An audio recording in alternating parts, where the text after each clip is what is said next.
How's it going, everybody? Welcome back into Earth Nerd. I am Bryce West, and today we're going to be talking about Bakuage Sentai Boonboomger episode 33.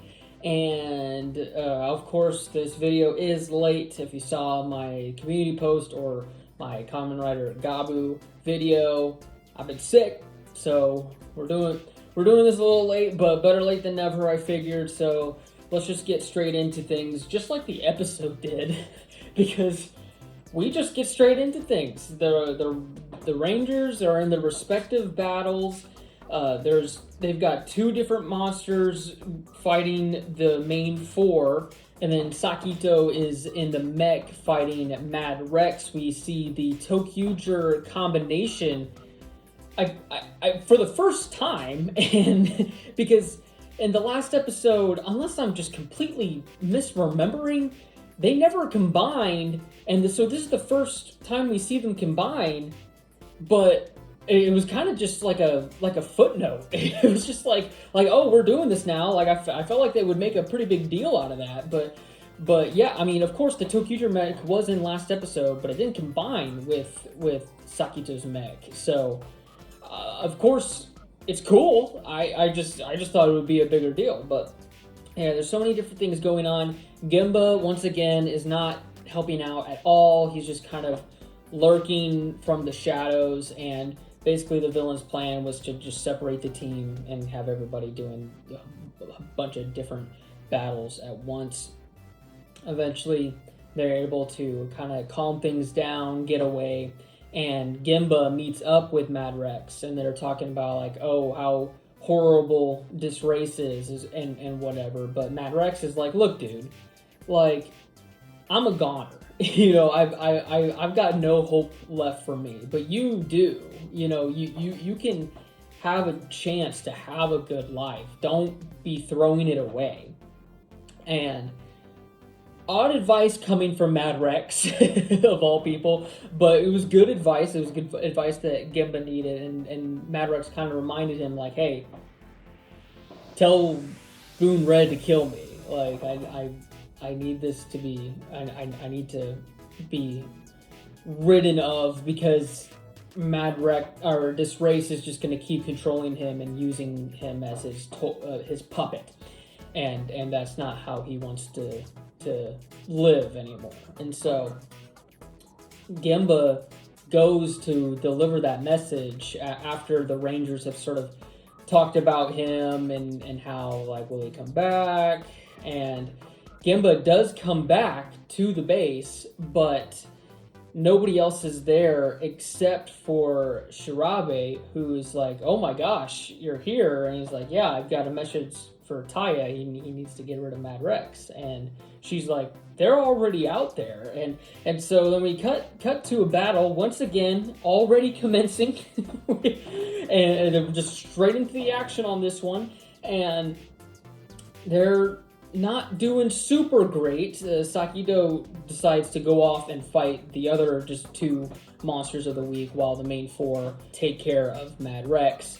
And back at base, Shirabe and Bundorio are sort of just talking to Genba, and it's like, you know, we'd love to have you back. You know, it doesn't need to be this way. You can take control of your own wheel. And Shirabe gives him this jacket that they made for him. They made team jackets, and it's like, and Genba's like, they really want me back?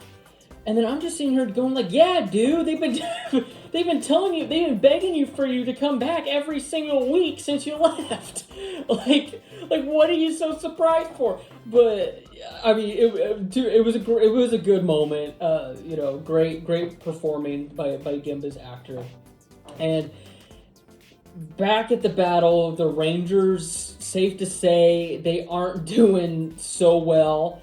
And Genba actually shows up just at the right moment, just in the nick of time. Mad Rex is once again being mind controlled by this race. Genba explains everything that's been going on with Mad Rex to Taya and the team. And they're like, okay, so are you back? Are you ready to do this? And he's like, I'm back. I'm here to rejoin the team. And he's also like, Bundorio also gave me this, and new toy alert, and and it's a power up that he's been working on. It involves the jackets, and basically they transform into their Boonboomger form, and then they transform into their new power up form. I believe it is the champion form, and it's basically. It's a pretty basic form. It's just sort of like a really cool looking jacket over top of the normal suit. But the way the henshin sequence into it is so awesome because it's so minimalistic. But the way they literally it's just them putting on the jacket. They just like flip the jacket around and put it on. But I don't know, the way they did it was so cool, and I really like this new power up form. I know there's some people who's like, oh, it's just a jacket, but it's a cool looking jacket. I really like this form. And also in this power up form, they're able to siphon in some of the power from their Boom Boom cars and able to use some of its abilities. And so we see that being featured throughout the fight with Mad Rex.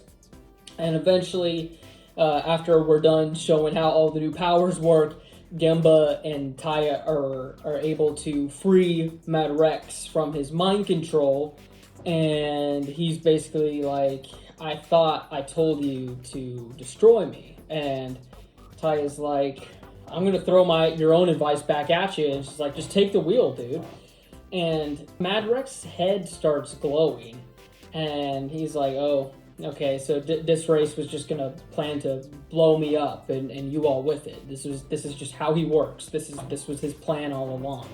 So Mad Rex is pretty much done for. There's not really anything that can be done.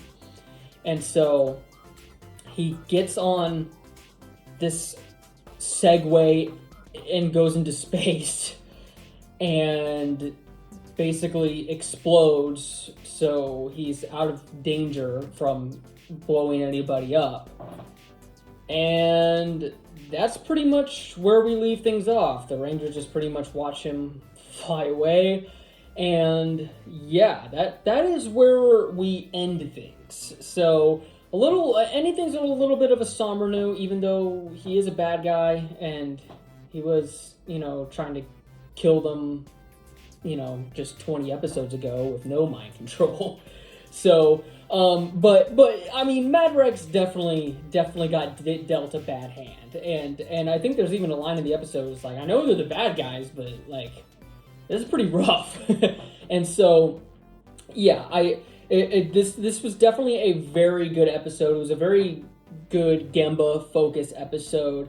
I was wondering how they were going to get him to go back onto the team, and I think they did a pretty good job with it here. I don't think, now that Genba's back on the team, I don't think Genba went as far as I thought that he was going to go, but I don't think that's necessarily a bad thing. It's just, I thought they were going to maybe take his revenge a little further, and then he was going to do more to turn against the team.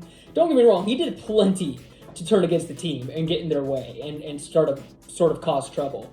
But it definitely just was not as much as I thought it was going to be. But now he's back on the team. It seems like everybody is on good terms again.